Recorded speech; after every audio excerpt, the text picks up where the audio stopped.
Harus tahu ya, di Indonesia ini pertama ada Wahabi. Wahabi yang bertujuan ingin menghapus menurut mereka yang dianggap bid'ah, khurafat, ziarah kubur, tahlilan, haul, kirim doa, maulid nabi, Isra Mi'raj, nuzul Quran, hal bihalal, itu semuanya dilarang, tapi dengan cara halus melarangnya. Tapi sekarang di sananya, di Saudinya, Muhammad bin Salman putra mahkota sedang berusaha keras memberangus Wahabi itu sendiri. Karena sumbernya dari sana Wahabi. Sudah 90 ulama yang dihukum mati yang keras-keras melawan Muhammad bin Salman. Di sini mau berkembang.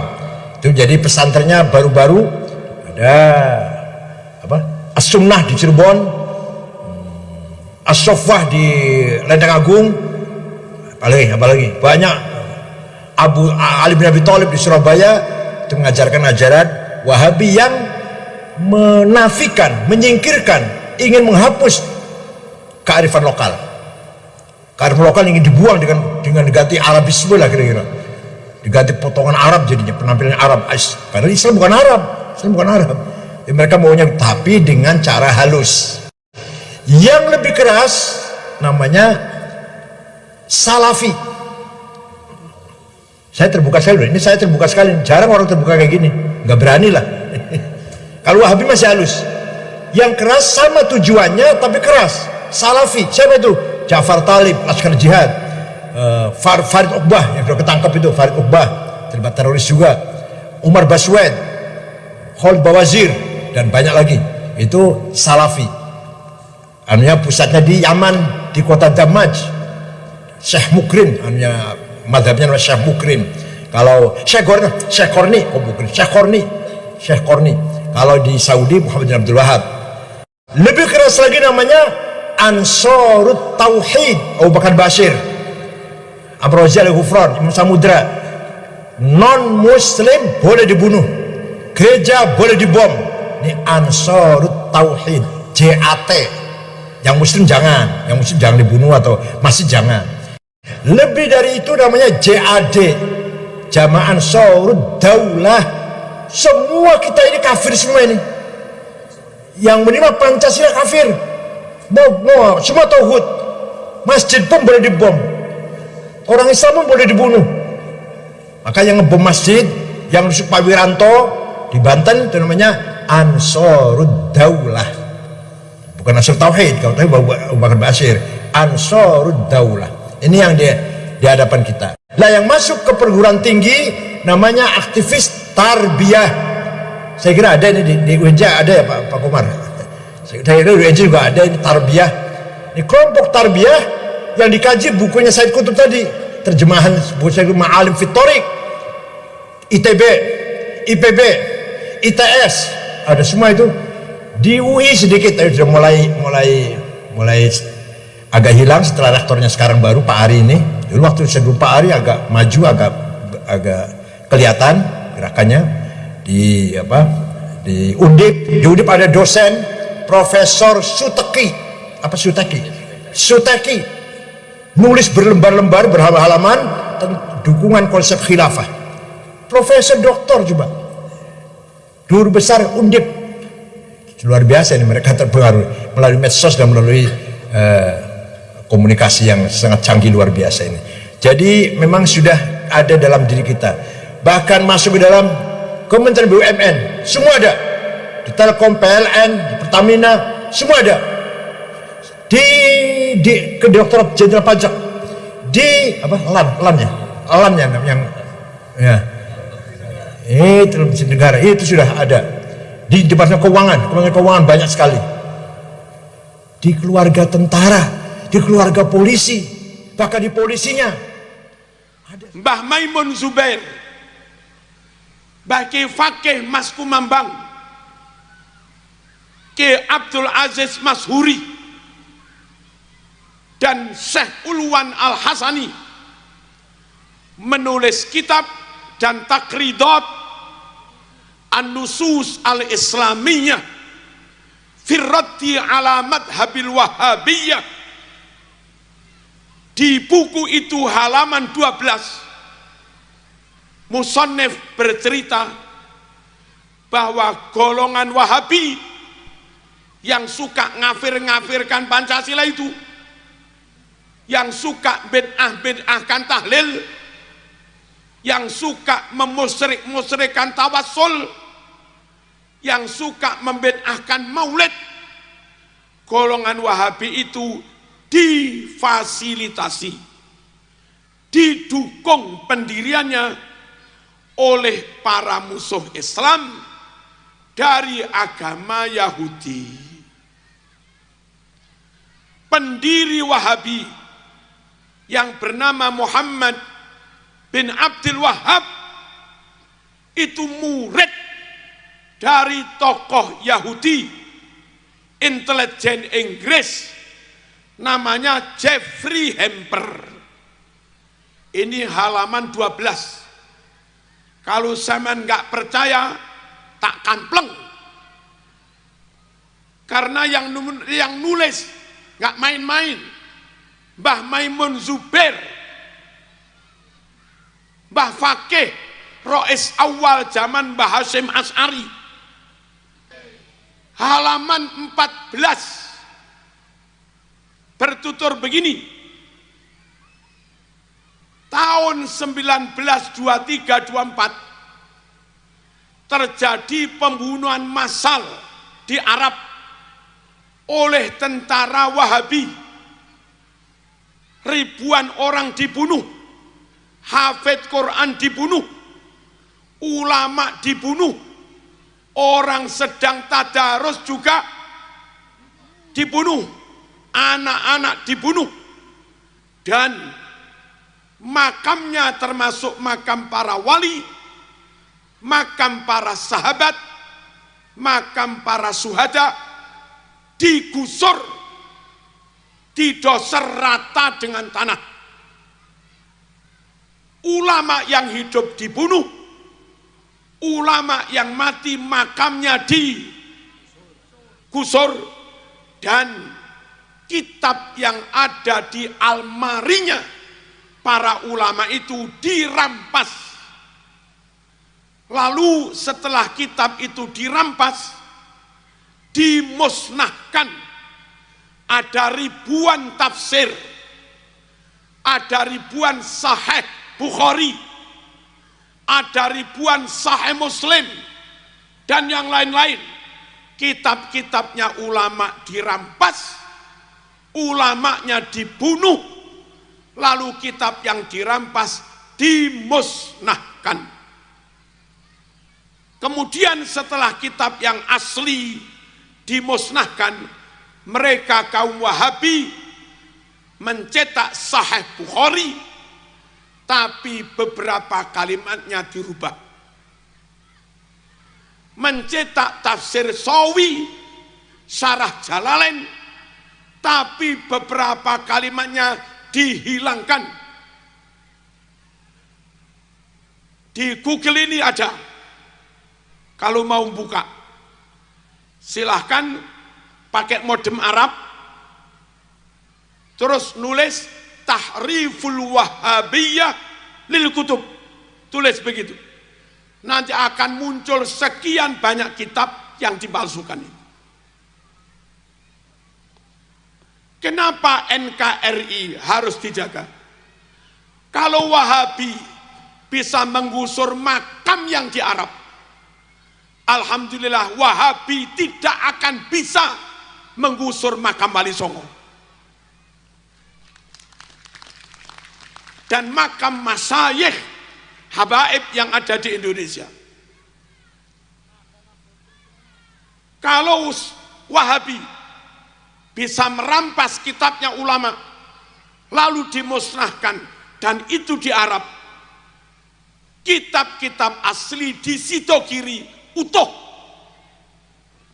kitab-kitab asli di Pondok Syekhona utuh, kitab-kitab Sahih Bukhari Muslim di Mbayai Sidik utuh, kitab-kitab asli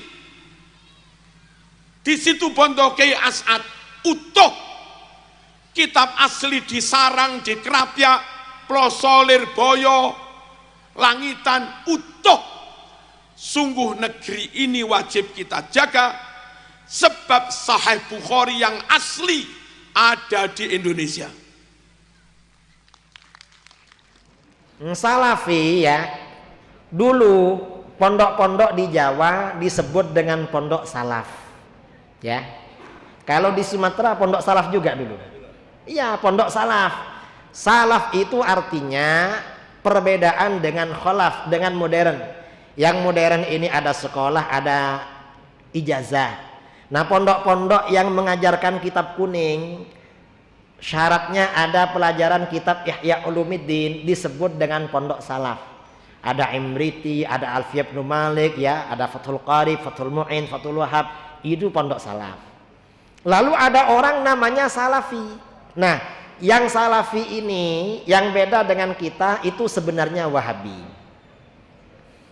Mengapa mereka ini pakai nama salafi? Gak mau dengan nama Wahabi.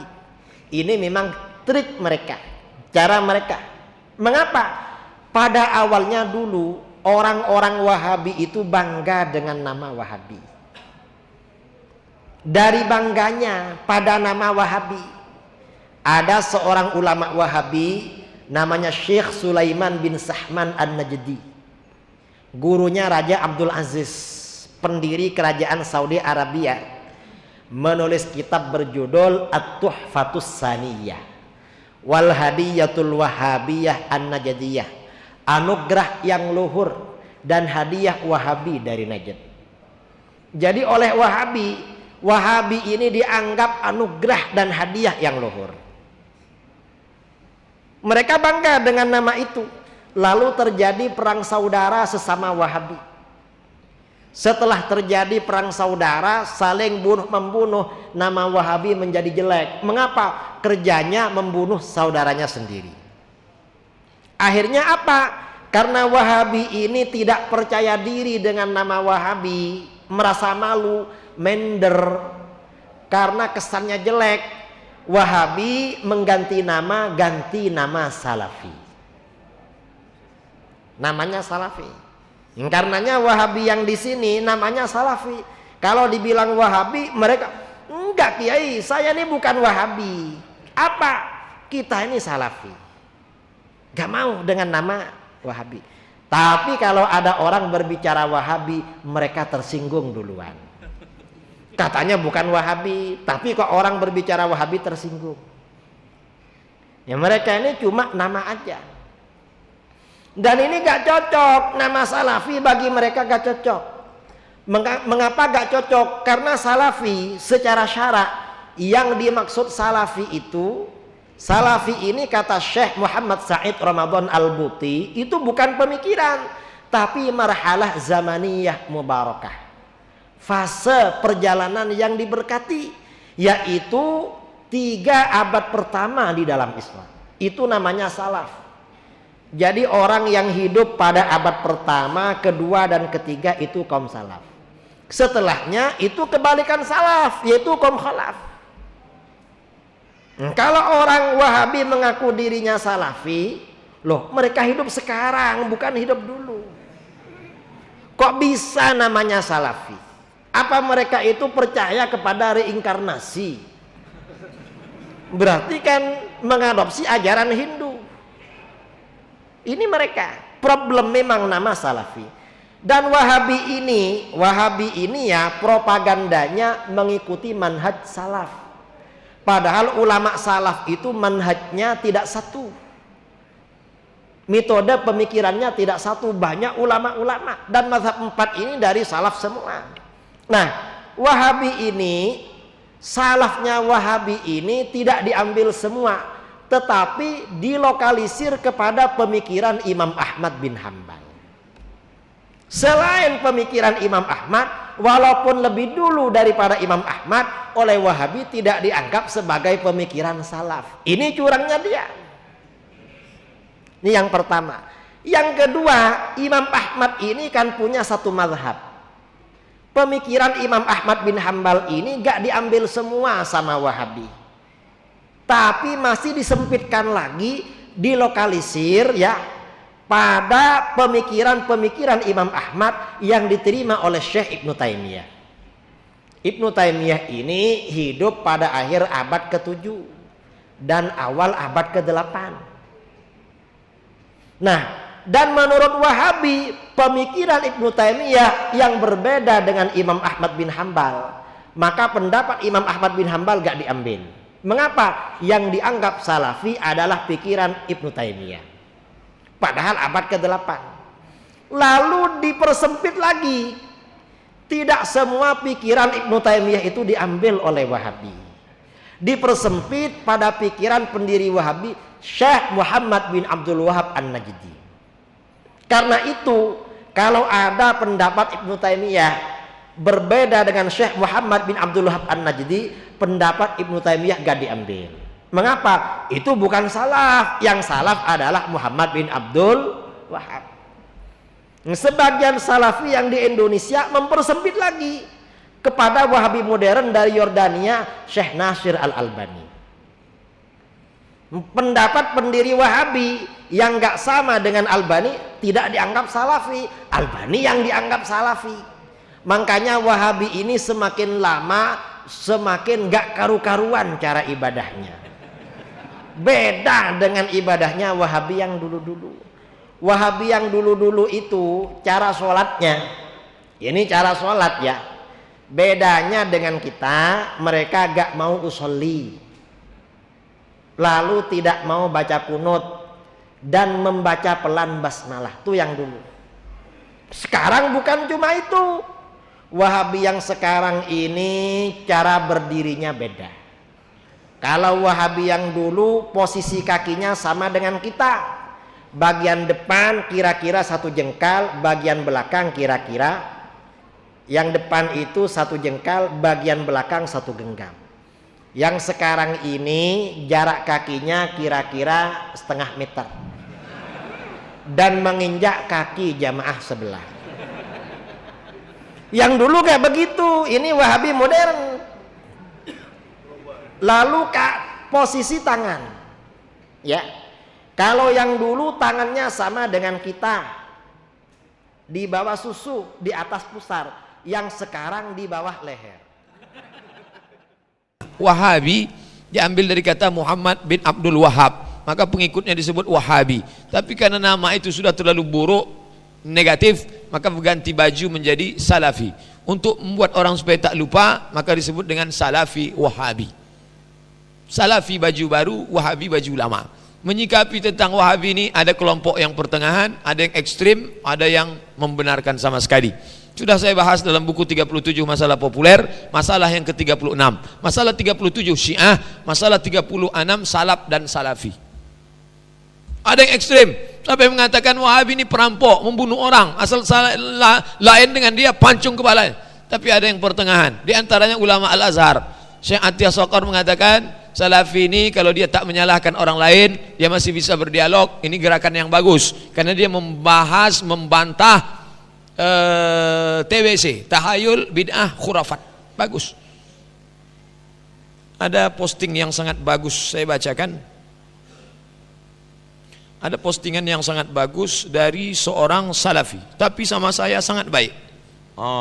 Sama saya baik betul. Orangnya baik. Ini saya bacakan. Waktu datang dia ke Masjid Al-Falah dulu kita undang, lembut sekali. Judul tulisannya nanti saya postingkan, kritik untuk saudara-saudaraku sesama Salafi. Namanya cari nanti di internet, Muhammad Abdullah Soleh Hadrami dari Malang. Apa bunyi kalimatnya? Kritik untuk saudaraku sesama Salafi. Kita sering mendengar sebuah hadis yang sangat terkenal, umat terpecah 73 golongan, semua masuk neraka, hanya 1 golongan yang di surga. Salafi berkeyakinan bahwa 1 golongan yang masuk surga itu hanya Salafi saja, yang lain masuk neraka. Menurut kelaikan Salafi, Asy'ari masuk neraka, Maturidi masuk neraka, NU masuk neraka, Muhammadiyah masuk neraka, Habaib masuk neraka, Al-Irsyad masuk neraka, Persis masuk neraka, Jamaah Tabligh masuk neraka, Ikhwan Muslimin masuk neraka. Salafi yang tidak berkeyakinan seperti ini dikeluarkan dari Salafi dan bukan dianggap Salafi lagi. Apalah artinya kita pura-pura baik dan dakwah lemah lembut terhadap tokoh NU, sementara kita berkeyakinan bahwa mereka masuk neraka. Bukankah itu namanya taqiyah? Sama kita dengan Syiah. Saya Muslim Ahlus Sunnah wal Jamaah Salafi. Ini adalah pilihan saya. Semua umat Islam adalah saudara saya, dan saya tidak setuju dan tidak sependapat dengan keyakinan mereka masuk neraka. Saya mengajak teman-teman untuk berpikir kembali dan tidak terus-menerus berada dalam keyakinan seperti itu. Apalah artinya istiqomah kalau kita meyakini keyakinan yang salah? Kita harus jujur bahwa tidak ada kelompok yang sempurna. Kewajiban kita saling mengingatkan, saling menasihati, saling meluruskan, saling mendoakan. Saudara-saudaraku, apa yang saya cintai karena Allah, apabila terjadi perbedaan pendapat, jangan emosional, jangan divonis serta neraka. Alangkah baiknya jika pikiran masing-masing dikomunikasikan dengan baik. Kita harus terus belajar, jangan pernah berhenti dari belajar, karena ilmu adalah ibarat lautan yang tak bertepi. Ya Allah, hanya kepadamu lah hamba mengadu. Semoga bermanfaat. Malang, Sabtu 21 Rabiul Awal 1437 2 Januari 2016. Hamba Allah yang selalu berharap petunjuk, ampunan dan kasih sayangnya, Abdullah Soleh Hadrami As-Salafi. Kita dapat pertanyaan, sejauh mana Wahabi berbahaya di Indonesia, dan benarkah Wahabi dulu berdarah-darah ketika di Saudi, sebelum ada Saudi ya? Berarti udah pertanyaan Bu ya. Yang pertama, sebahaya apakah? Kalau versi peneliti pasti kadang beda dengan versi Ustadz, karena lebih sering Ustadz atau peneliti di lapangan? Ustadz. Bedanya Ustadz nggak punya perangkat penelitian. Kalau peneliti dia otaknya liar, dia bisa ngelihat sesuatu dari berbagai macam versi. Syukur-syukur Ustadznya peneliti yang Ustadz gitu. Nah, barangkali antum masuk bagian dari mereka nih, karena doktor kan peneliti. Kalau versi orang yang pakarnya dari TNI, polisi ya, Indonesia itu udah ada pemetaan wilayah merah, ada yang kuning, ada orange, ada hijau. Kalau Sumatera Barat sudah ada beberapa wilayah yang sudah merah. Sudah ada. Pasaman belum parah-parah aman Pak. Yang parah adalah ya, saya nggak boleh bilang. Itu sudah ada. Dan kita nanya bukan ke satu sumber. Jadi ada intelijen dari TNI, ada intelijen dari polisi yang pakar, dia melihat. Dan saya menyaksikan sendiri juga sama. Karena kita juga peneliti. Ya, alhamdulillah saya juga peneliti ya. Kita juga nulis, kita juga merangkum, membaca, menganalisa. Dan itu sudah banyak yang parah. Bayangkan Aceh aja dia memasuki Pak. Padahal Aceh itu benteng Ahlussunnah terkuat itu. Kota-kota santri di Jawa itu udah banyak yang kemasukan. Kenapa? Kebanyakan pesantren sudah tertutup dari masyarakat, asik dengan delaktika di dalam pesantren, lupa dengan masyarakat di luar. Itu fakta juga itu. Udah jadi dinasti, nggak mau lagi mikirin umat. Tapi itu sebagian pesantren, kebanyakan pesantren juga masih bagus, oke. Jadi ini kabar agak lumayan bahaya, maka kita nggak boleh diam Ustaz. Harus mulai menyuarakan yang menurut kita ini mendekati kepada kebenaran. Jadi jangan diam. Tapi suara antum tadi kan sudah menggelegar tuh, kayak semangatnya menggelegar suara aja. Insya Allah Ustaz ya. Terus benarkah Wahabi dulu berdarah-darah? Itu benar. Dan kejadian itu bukan sekali dua kali. Kita punya sanad, tadi kita sudah baca sanad ya. Jadi kalau di Sumatera itu ada Syekh Sulaiman Rasuli, Syekh Abdul Wahid Salihi, Syekh Jamil Jauh, itu punya guru. Syekh Khatib Ali punya guru namanya Syekh Ahmad Khatib Minangkabau. Syekh Ahmad Khatib Minangkabau punya guru Bakri Syato. Bakri Syato punya guru namanya Sayyid Ahmad Zani Dahlan. Beliau mengabadikan pembunuhan berdarah oleh Wahabi. Judulnya Fitnatul Wahabiyah. Kitab ini dibantah oleh mereka, tapi datanya nggak kuat. Mereka itu nganggap kalau udah dibantah berarti yang dibantah kalah. Nggak begitu. Tidak semua bantahan itu valid. Main asal bantah-bantah aja. Said Ahmad Zidahlan itu menyaksikan kebangkitan Wahabiyah setelah yang pertama. Yang pertama beliau nggak semasa. Jadi Said Ahmad Zidahlan menyaksikan Bagaimana ganasnya mereka? Kenapa? Karena dulu Inggris mencoba memecah belah Turki Utsmani. Turki Utsmani dipecah. Di Saudi ada dua potensi, keluarga Suud, keturunan Suud dengan keluarga Hashim. Hashim ini syarif di Mekah. Sempat keturunannya kemudian ada yang jadi raja setahun 2 tahun di Hijaz. Tapi kemudian karena mereka tidak mau diatur oleh Inggris, maka orang Inggris mempersenjatai keluarga Suud. Kalau dipersenjatai gimana? Keluarga Suud kemudian mendekati orang-orang Wahabiyah, pakai ayat, pakai Quran, pakai sunnah, atas dasar ingin memurnikan tauhid. Mereka meratakan kubur dan membunuh siapa saja yang mengajak untuk itu. Intinya politik sebenarnya di belakangnya, politisasi agama. Itu sebabnya Bapak Ibu Allah, di Saudi tidak ada partai. Karena ketika Saudi berdiri ada kesepakatan kerajaan agama oleh keluarga dan murid-murid Alu Syekh Muhammad bin Abdul Wahab. Ada kerajaan politik, kekuasaan.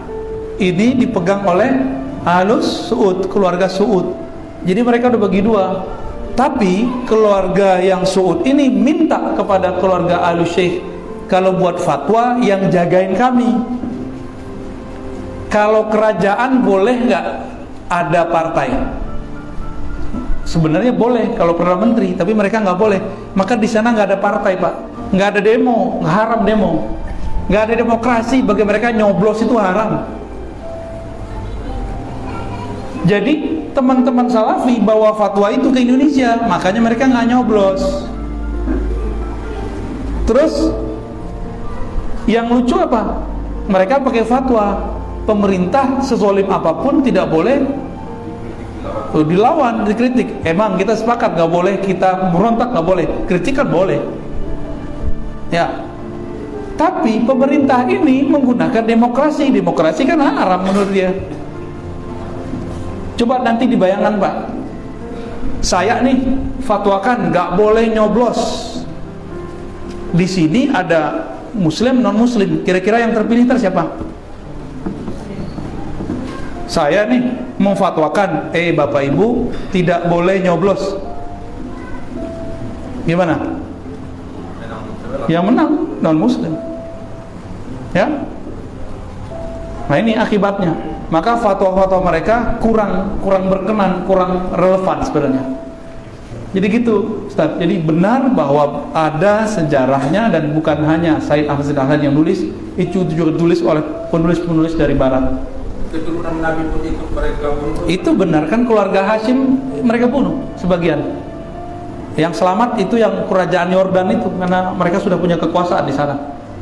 Dan nanti satu saat Khawarij ini kan tentara Dajjal. Yang pertama mereka cari adalah keturunan Rasulullah. Karena keturunan Rasulullah itu di situ ada Imam Mahdi. Jadi itu benar. Hari ini sudah mulai muncul fatwa-fatwa comberan namanya ya. Mengatakan apa? Nggak ada tuh Sayyid, nggak ada keturunan Nabi. Kalau ada orang saat ini menolak keturunan Nabi, nggak ada keturunan Nabi, berarti dia menolak Imam Mahdi. Berarti bahaya nih orang. Ya. Saya rasa